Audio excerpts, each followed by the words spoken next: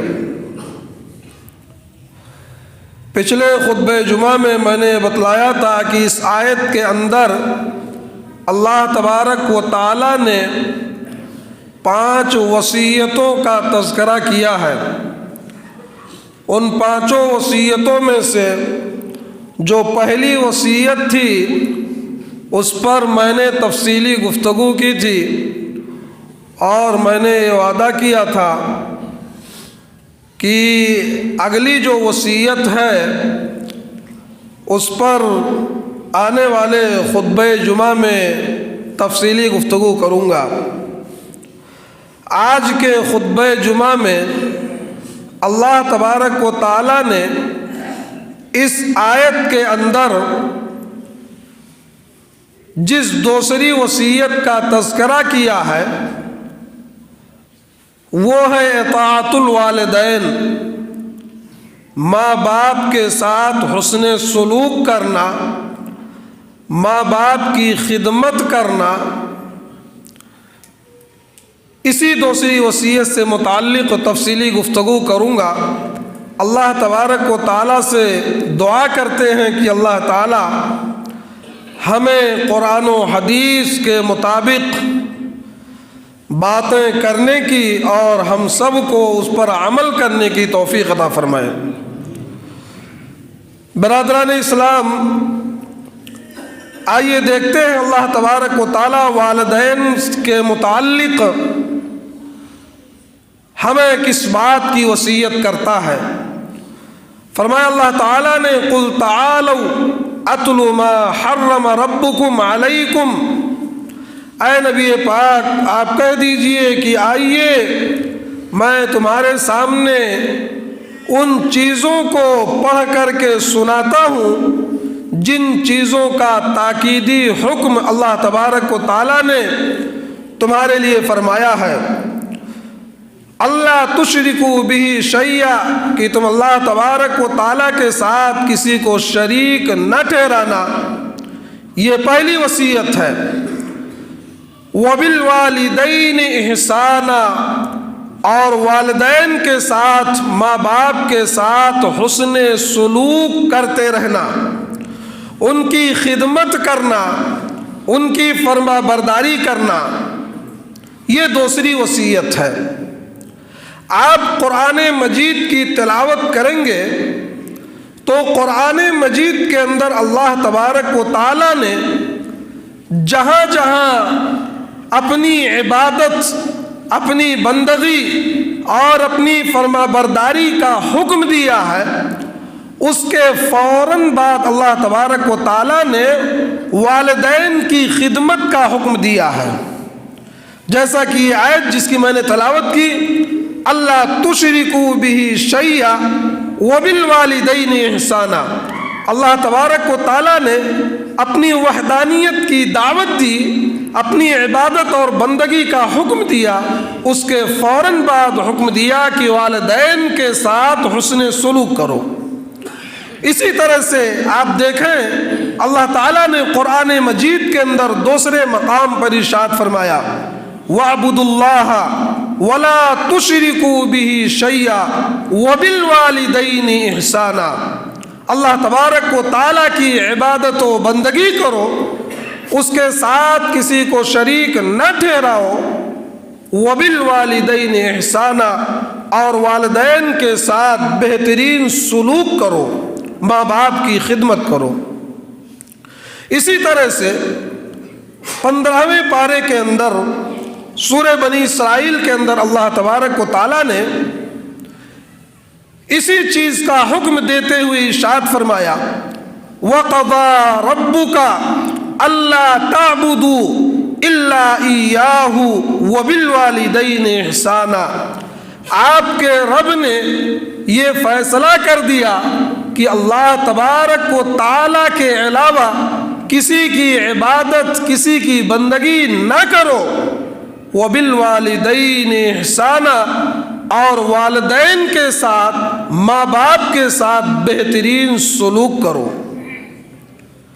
اس سے والدین کا جو مقام ہے، ان کا جو مرتبہ ہے، ان آیتوں سے، قرآن کریم کی ان آیتوں سے والدین کے مقام کا، ان کے مرتبہ کا ہمیں پتہ چلتا ہے کہ اللہ تعالیٰ نے جہاں اپنی عبادت کا حکم دیا، اپنی وحدانیت کا، اپنے اکیلا ہونے کا، اپنی بندگی کا قرآن مجید میں جہاں حکم دیا، وہیں فوراً اللہ تبارک و تعالیٰ نے والدین کی خدمت کرنے کا اور ان کے ساتھ بہترین سلوک کرنے کا اللہ تبارک و تعالیٰ نے تاکیدی حکم دیا ہے۔ یہ خدمت، والدین کی خدمت، ماں باپ کی خدمت، ان کے ساتھ بہترین سلوک کرنا، یہ ان کو کب ضرورت محسوس ہوتی ہے؟ یہ اس خدمت کی اور اس حسن سلوک کی انہیں سب سے زیادہ ضرورت بڑھاپے کی عمر میں پڑتی ہے۔ اس عمر میں، جس عمر میں انہیں کمزوری لاحق ہو چکی ہے، جسم کے اندر اتنی طاقت نہیں ہے کہ وہ چل سکیں، اپنی ضروریات کو کر سکیں، اس وقت انہیں زیادہ ضرورت ہے خدمت کی۔ اسی لیے اللہ تعالیٰ نے سورہ بنی اسرائیل کی اس آیت کے اندر فرمایا، وَقَضَىٰ رَبُّكَ أَلَّا تَعْبُدُوا إِلَّا إِيَّاهُ وَبِالْوَالِدَيْنِ إِحْسَانًا إِمَّا يَبْلُغَنَّ عِندَكَ الْكِبَرَ أَحَدُهُمَا أَوْ كِلَاهُمَا، اگر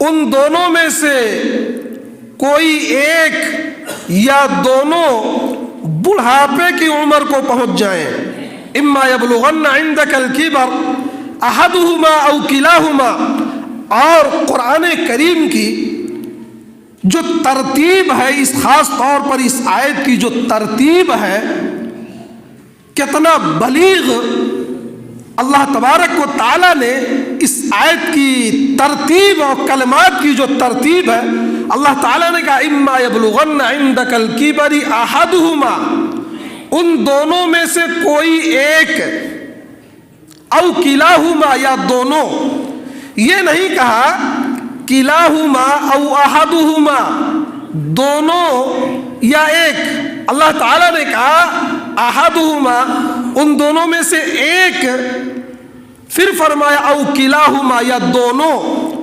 بڑھاپے کی عمر کو پہنچ جائیں۔ ایک کا تذکرہ اللہ تعالیٰ نے پہلے کیا، صرف ماں ہے، باپ کا انتقال ہو گیا، یا صرف باپ ہے، ماں کا انتقال ہو گیا، اسے زیادہ ضرورت ہے خدمت کی، توجہ کی، حسن سلوک کی، اسے زیادہ ضرورت ہے۔ اسی لیے اللہ تعالیٰ نے کہا احدہما، ان میں سے ایک، جس چیز کی اہمیت ہے اس کو اللہ تعالیٰ نے پہلے بیان کیا، احدہما، ان میں سے ایک، چاہے ماں ہو چاہے باپ ہو، او کلاہما یا دونوں، ماں اور باپ دونوں بڑھاپے کی عمر کو پہنچ جائیں تو انہیں خدمت کی ضرورت ہے، ان کے ساتھ بہترین سلوک کرنے کی ضرورت ہے۔ اللہ تعالیٰ نے آگے فرمایا احدہما او کلاہما فلا تقل لہما اف،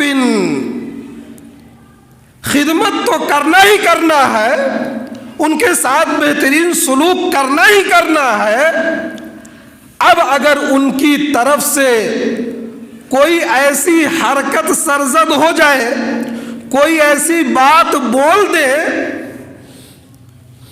جو کہ فطری ہے، وَمَن نُعَمِّرْهُ نُنَكِّسْهُ فِي الْخَلْقِ، اللہ تعالیٰ نے انسانی زندگی کے بارے میں قرآن مجید کے اندر فرمایا کہ جب وہ بڑھاپے کی عمر کو پہنچ جاتے ہیں تو انہیں پہلی پیدائش کی طرف لوٹا دیا جاتا ہے۔ یعنی جس طرح سے ایک بچہ کبھی کبھار ایسی حرکت کرتا ہے جو ہمیں پسند نہیں آتا ہے، وہی حرکت بوڑھے ماں باپ کی طرف سے ہو سکتی ہے۔ ان کے اندر چڑچڑاپن کا آ جانا، بات بات میں غصہ کرنا، یا جس طرح سے ایک بچہ اپنے کپڑوں میں پیشاب کر دیتا ہے، پائخانہ کر دیتا ہے، اس طرح سے انہیں بھی ہو سکتا ہے بڑھاپے کی عمر میں۔ تو اس طرح کی اگر کوئی چیز سرزد ہو جائے تو آدمی کو غصہ آئے گا، اور غصے میں ڈانٹے گا، جھڑکے گا، برا بھلا کہے گا۔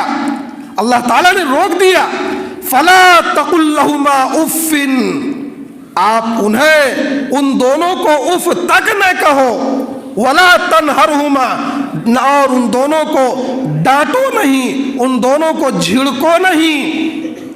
فلا تقل لہما اف ولا تنہرہما وقل لہما قولا کریما، نرمی کے ساتھ ان سے باتیں کرو، پیار سے، محبت سے ان سے باتیں کرو۔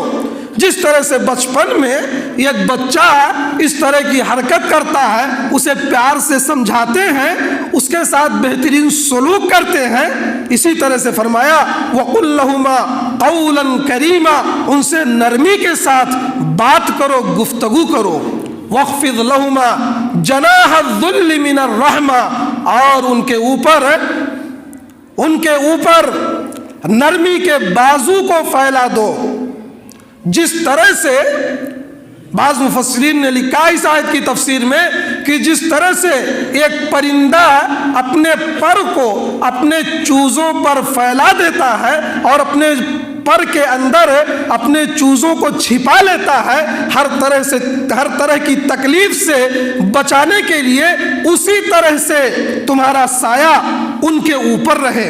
وَاخْفِضْ لَهُمَا جَنَاحَ الذُّلِّ مِنَ الرَّحْمَةِ وَقُلْ رَبِّ ارْحَمْهُمَا كَمَا رَبَّيَانِي صَغِيرًا، اور ان کے لیے دعائیں کرتے رہے کہ پروردگار وَقُلْ رَبِّ ارْحَمْهُمَا، پروردگار ان دونوں پر رحم فرما جس طرح سے ان دونوں نے بچپن میں ہمارے اوپر رحم کیا۔ والدین کا مقام، ان کا مرتبہ بہت اونچا ہے۔ بہت ساری آیتیں ہیں، بہت سارے واقعات ہیں حدیث کے اندر والدین کے مقام کا اگر اندازہ لگانا ہے تو آپ اس بات سے لگا سکتے ہیں کہ اللہ تعالی نے ماں باپ کو کہا کہ ان کے پیروں کے نیچے جنت ہے۔ دنیا کے اندر اگر چلتی پھرتی جنت دیکھنا ہے، دنیا کے اندر اگر چلتی پھرتی جنت دیکھنا ہے تو وہ ماں ہے، وہ باپ ہے۔ ان الجنت تحت اقدام الامہات، اللہ کے نبی صلی اللہ علیہ وسلم نے فرمایا کہ جنت ماؤں کے قدموں کے نیچے ہے۔ ان کی خدمت کرنا، ان کی اطاعت کرنا، ان کی فرما برداری کرنا، یہ ہمارے اوپر واجب ہے۔ سماج اور معاشرے کا یہ المیہ ہے، اور کچھ واقعات دیکھ کر کے تعجب بھی ہوتا، افسوس بھی ہوتا ہے کہ وہ چلتی پھرتی جنت کے ساتھ ان کے ساتھ کیسا سلوک کر رہے ہیں۔ ایک واقعہ تاریخ کے اندر، ایک واقعہ ذکر کیا گیا ہے۔ ایک آدمی نے اپنی والدہ کو 7 مرتبہ اپنے کندھوں پر لاد کر کے، اپنی پیٹھ پر لاد کر کے حج کروایا۔ مکہ لے گیا، منی لے گیا، مزدلفہ لے گیا، عرفات لے گیا، مناسک حج جو ہے، حج کے جو ارکان ہیں اس کو پورا کروایا پیٹھ پر لاد کر کے، ایک مرتبہ نہیں 7 مرتبہ اپنی پیٹھ پر اپنے کندھوں پر لاد کر کے اپنی والدہ کو لے کر کے گیا۔ 7ویں بار جب اس نے حج کو مکمل کر لیا، طواف وداع کر لیا، گھر لوٹا تو اس نے دل میں سوچا کہ میں نے اپنی ماں کا حق ادا کر دیا۔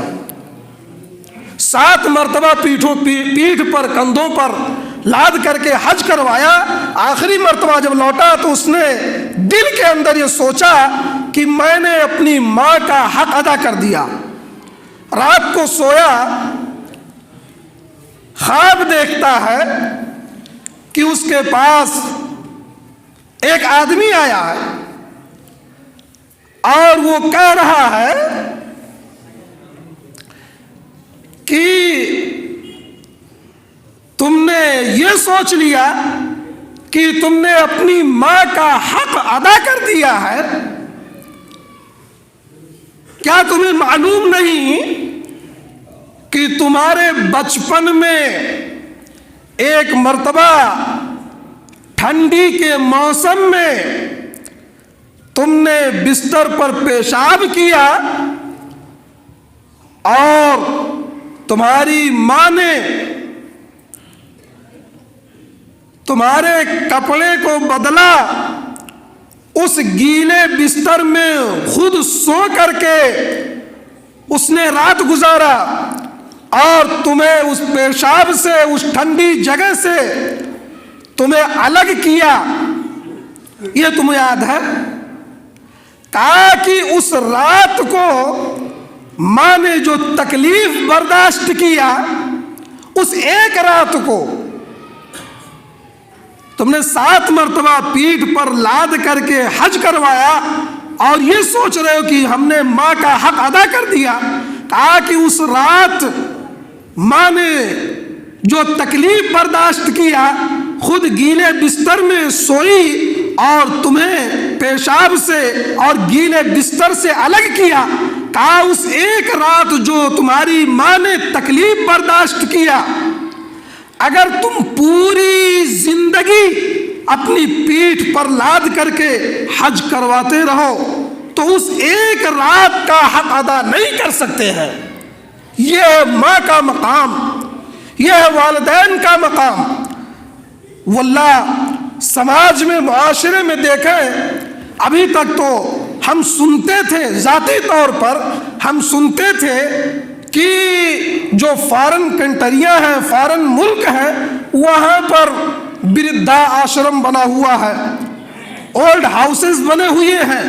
واللہ میں نے دیکھا اپنے اسی شہر میں، راستے میں آتے ہوئے مجھے بڑا تعجب ہوا، افسوس ہوا کہ میں سنتا تھا کہ یہ فارن ملکوں میں ہو رہا ہے، اسی شہر میں وردھا آشرم بنا ہوا ہے، اولڈ ہاؤس، جہاں پر لے جا کر کے اولاد اپنی ماں باپ کو چھوڑ کر چلے آتے ہیں، چلتی پھرتی جنت کو چھوڑ کر کے اولڈ ہاؤس میں اس ماں کو، اس باپ کو جس نے اپنا پورا چین، پورا سکون اپنے بچے کے لیے لگا دیا ہو، اس کو اولڈ ہاؤس میں، یہ کتنے افسوس کی بات ہے، یہ کتنے تعجب کی بات ہے۔ واللہ ان چہروں کو دیکھو، وہاں سے گزرتے ہوئے بیٹھ کر کے راستہ دیکھ رہے ہیں، انتظار کر رہے ہیں کہ کوئی آئے۔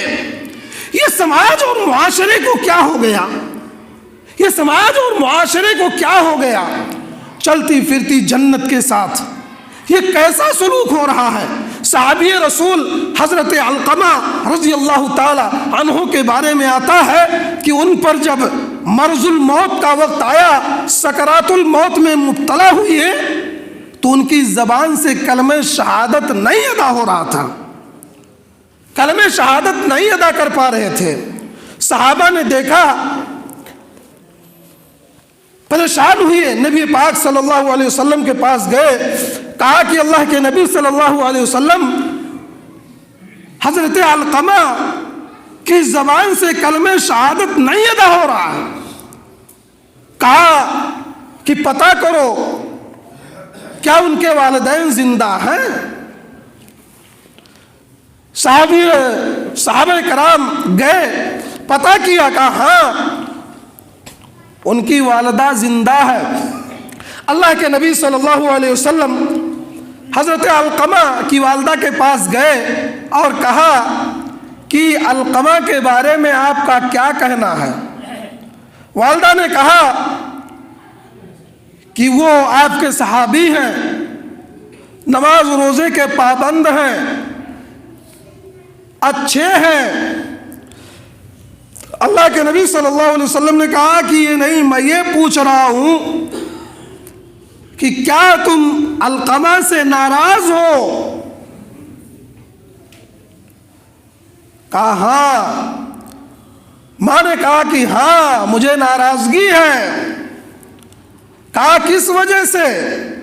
کہا امراتہ علیہ، علقمہ جو ہے اپنی بیوی کو میرے اوپر ترجیح دیتے ہیں، میری خدمت نہیں کرتے ہیں۔ اللہ کے نبی صلی اللہ علیہ وسلم نے کہا کہ ان پر سکرات الموت طاری ہے، مرض الموت میں مبتلا ہیں، اپنی زبان سے کلمہ توحید کی ادائیگی نہیں کر پا رہے ہیں۔ کہا کہ معاف کر دیجئے۔ ماں نے کہا کہ میں ناراض ہوں۔ اللہ کے نبی صلی اللہ علیہ وسلم نے حکمت عملی اپنائی، صحابہ کرام کو حکم دیا، کہا کہ لکڑیاں اکٹھا کرو، کہا کہ لکڑیاں اکٹھا کرو۔ علقمہ کی ماں نے پوچھا کس وجہ سے؟ اللہ کے نبی صلی اللہ علیہ وسلم نے کہا کہ آگ جلاؤں گا اور اسی آگ کے اندر علقمہ کو سزا دینا ہے، جلانا ہے، تاکہ انہیں جہنم کے آگ سے نجات مل جائے۔ حضرت علقمہ کی والدہ نے کہا کہ وہ میری اولاد ہے، مجھے گوارا نہیں کہ میرے سامنے وہ آگ میں جلے۔ کہا کہ میرا لخت جگر ہے، جاؤ میں نے معاف کر دیا۔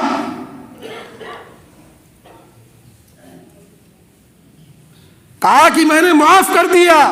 حضرت علقمہ کی والدہ نے جب یہ کہا کہ جاؤ میں نے معاف کر دیا، مجھے گوارا نہیں کہ میرے سامنے میرا بیٹا آگ میں جلے، میں نے معاف کر دیا۔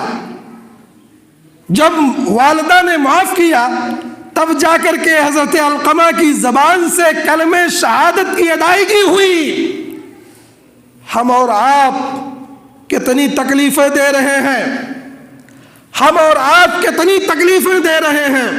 اللہ کے نبی صلی اللہ علیہ وسلم نے فرمایا ثلاث دعوات مستجابات، تین دعائیں ایسی ہیں جو قبول کی جاتی ہیں، تین دعائیں ایسی ہیں جو قبول کی جاتی ہیں۔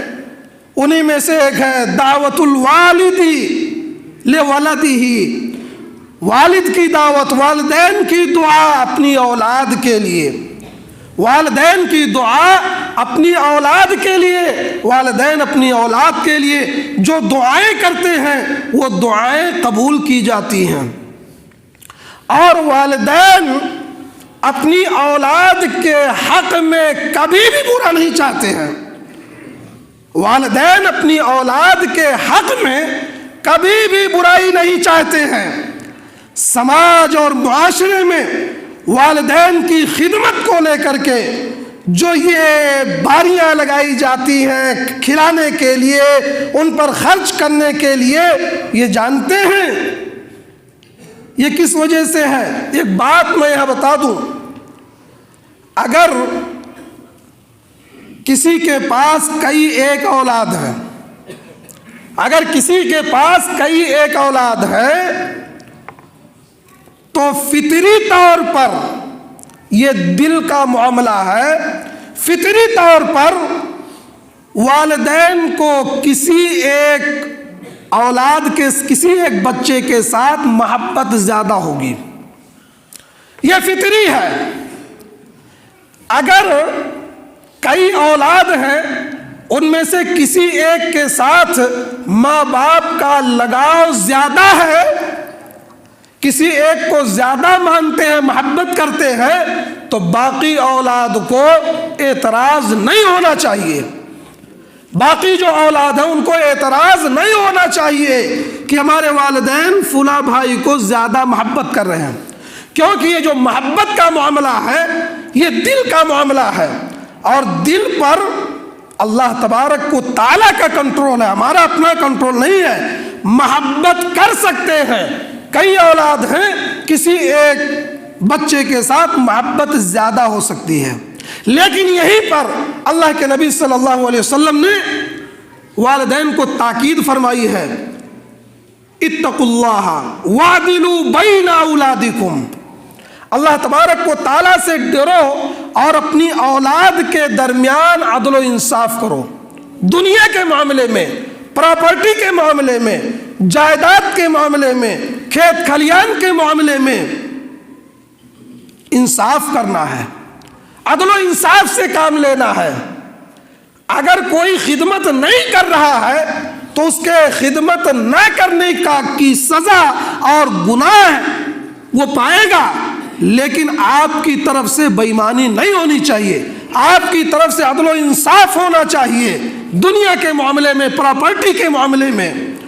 لیکن محبت کا جو معاملہ ہے اس پر دوسرے بھائیوں کو یا دوسری بہوؤں کو اعتراض نہیں ہونا چاہیے. یہاں پر ہماری جو مائیں اور بہنیں ہیں ان سے ہماری خصوصی گزارش ہے, ان کی طرف سے اعتراض ہوتا ہے. اگر کئی اولاد ہیں, کوئی ایک بچہ, کوئی ایک لڑکا زیادہ خرچ کر رہا ہے تو ہماری مائیں اور بہنیں, بہویں, ان کا اعتراض ہوتا ہے کہ آپ ہی کو سب پڑا ہے, آپ ہی سب لیں گے. وہی اعتراض کرتی ہیں عورتیں. عورتوں کی طرف سے اعتراض ہوتا کہ آپ ہی کو سب ملے گا. میری مائیں اور بہنیں, آپ سے گزارش ہے کہ آپ یہ اعتراض بالکل نہ کریں, بلکہ شوہر کے جو والدین ہیں ان کی خدمت کرنا آپ کے لیے بھی ضروری ہے. ہماری جو فارغات, معلمات اور پڑھی لکھی مائیں اور بہنیں ہیں جو یہ دلائل دیتی ہیں کہ ساس سسر کی خدمت کرنا یہ ہمارے لیے ضروری نہیں ہے, کوئی دلیل ایسی نہیں, صحیح ہے, لیکن ان سے میں یہ کہنا چاہتا ہوں جو فارغات, معلمات اور عالمات ہیں, انسانیت بھی کوئی چیز ہوتی ہے.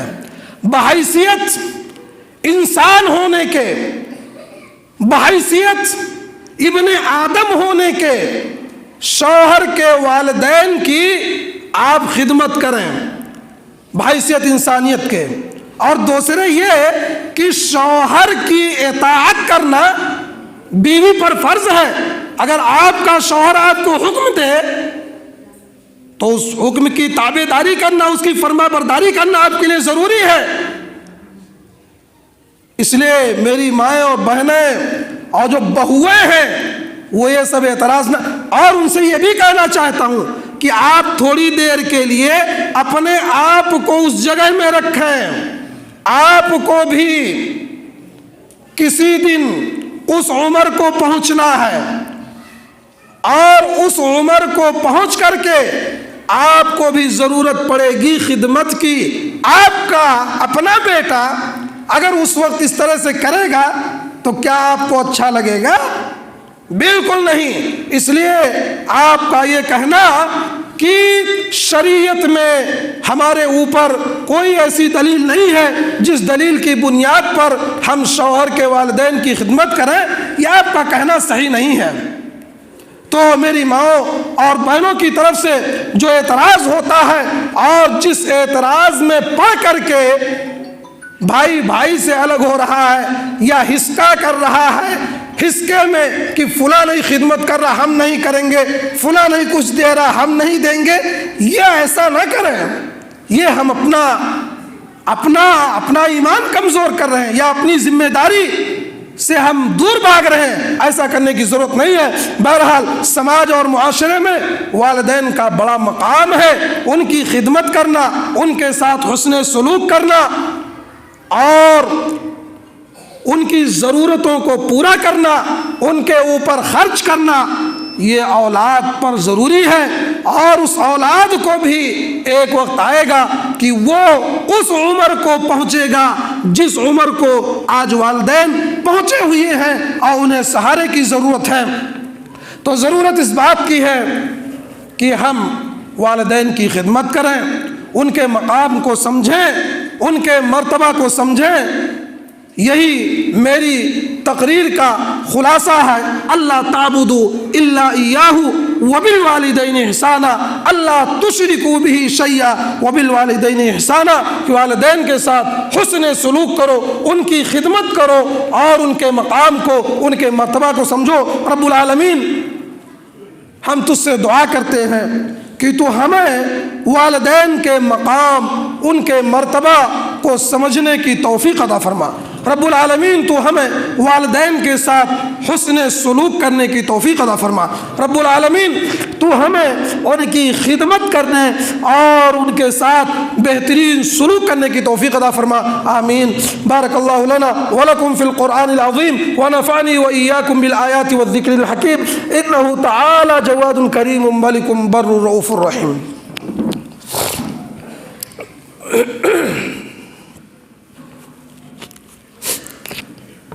ان الحمد لله نحمده ونستعينه ونستغفره ونعوذ بالله من شرور انفسنا ومن سيئات اعمالنا. من يهده الله فلا مضل له ومن يضلل فلا هادي له. واشهد ان لا اله الا الله وحده لا شريك له واشهد ان محمدا عبده ورسوله. اللهم صل على محمد وعلى آل محمد كما صليت على إبراهيم وعلى آل إبراهيم إنك حميد مجيد. اللهم بارك على محمد وعلى آل محمد كما باركت على إبراهيم وعلى آل إبراهيم إنك حميد مجيد. إن الله وملائكته يصلون على النبي يا أيها الذين آمنوا صلوا عليه وسلموا تسليما. إن الله يأمر بالعدل والإحسان وإيتاء ذي القربى وينهى عن الفحشاء والمنكر والبغي يعظكم لعلكم تذكرون. ولذكر الله أكبر والله يعلم ما تصنعون.